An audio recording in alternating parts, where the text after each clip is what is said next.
Imagine stepping into a quiet Berlin church, maybe just to look around, maybe to find a moment of peace.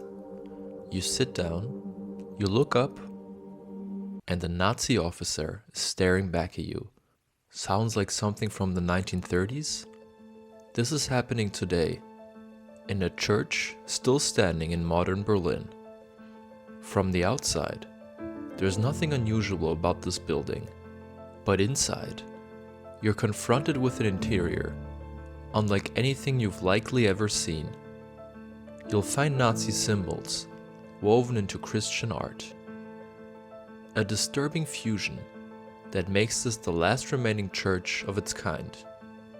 When I stumbled upon it, I was shocked by how much of it is still on display.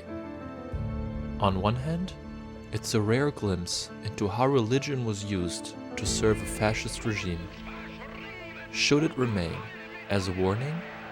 And how easily belief can be weaponized? Can this church help us understand how a country, once a beacon of science and culture, could fall into mass hysteria and surrender to a regime of terror? On the other hand, is it right to preserve this imagery in a place meant for reflection, for peace, and for prayer? Is it too much to keep symbols of an ideology that led to the killing of millions of people, deportations, murder, and the Holocaust? In this video, we'll explore Berlin's last Nazi-era church and ask, what do we do with places like this? Before we explore how Christianity and National Socialism became entangled, let's take a closer look at the church itself. The Martin Luther Memorial Church is located in the outskirts of Berlin, in the Mariendorf district. It was consecrated in 1935 and designed by architect Kurt Steinberg. It might seem modest from the outside, but inside, it tells a whole different story. Already when you step into the entrance hall, something immediately feels off. To the right, a half-relief of Paul von Hindenburg, the man who paved the way for Hitler's rise to power. To the left, a relief of Martin Luther. Nothing unusual, you might think, until you learn this sculpture originally showed Adolf Hitler. His image was only removed by the Americans after the war. Looking up, a heavy cast iron chandelier in the shape of an iron cross. Along the walls, fracture script runs in black letters. Moving into the main nave, the space opens up theatrically. The floor slopes gently forward, without steps, framing the altar like a stage. Ceramic-clad arches stretch along the barrel vault above. At the chancel, a triumphal arch marks the threshold, decorated with over 800 symbolic terracottas. You'll find classic Christian motifs, the crown of thorns, the Christ monogram. But look closer, and you'll find something else. Military figures, imperial eagles. The swastikas are gone, but much of the original ideology still lingers. Moving through the space, the unsettling imagery continues.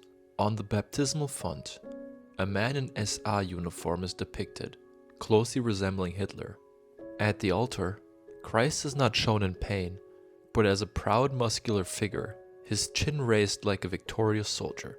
The pulpit shows the Sermon on the Mount, a frequently portrayed scene, but surrounding Jesus are not his disciples, but a Wehrmacht soldier, an SA man, and even a Hitler youth boy.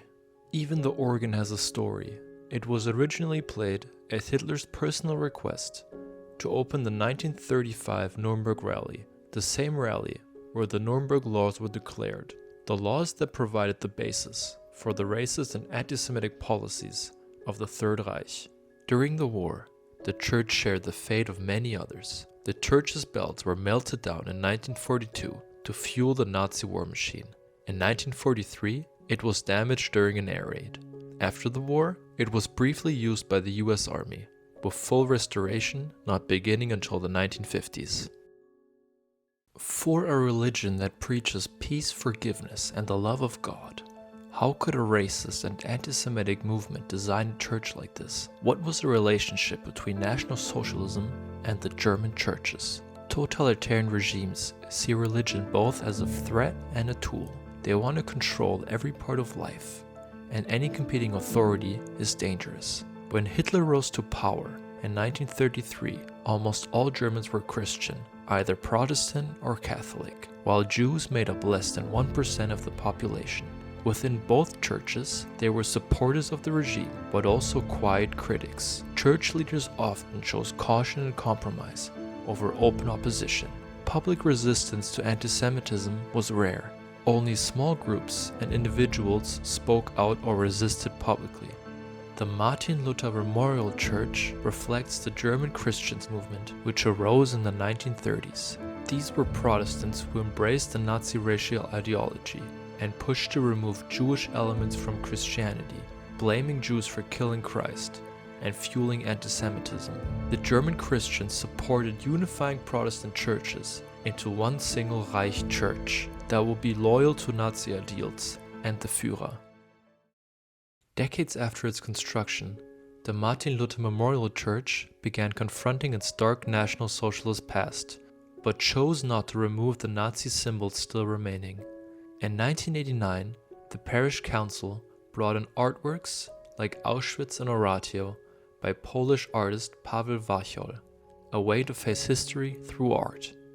While the church offers a rare glimpse into the mixing of Nazism and Christianity, the open display of Nazi symbols remains deeply controversial. Buildings from that era are often more discreet, but here, the stark imagery of the Third Reich can be offensive to worshippers and visitors alike. In the 2000s, there was a debate over whether the church should be demolished.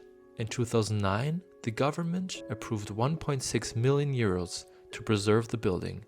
Arguably, this is a sum that could have funded many other projects with greater positive impact. But if all reminders of the stark past are erased, will society be doomed to repeat it?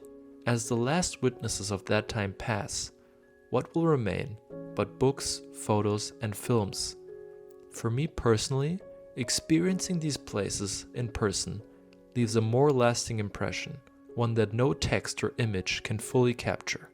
But can and should church services still be held here? This question has troubled the Berlin Protestant Church for years. Today, the answer is no. A law passed in 2002 prohibits any services in this building until further notice.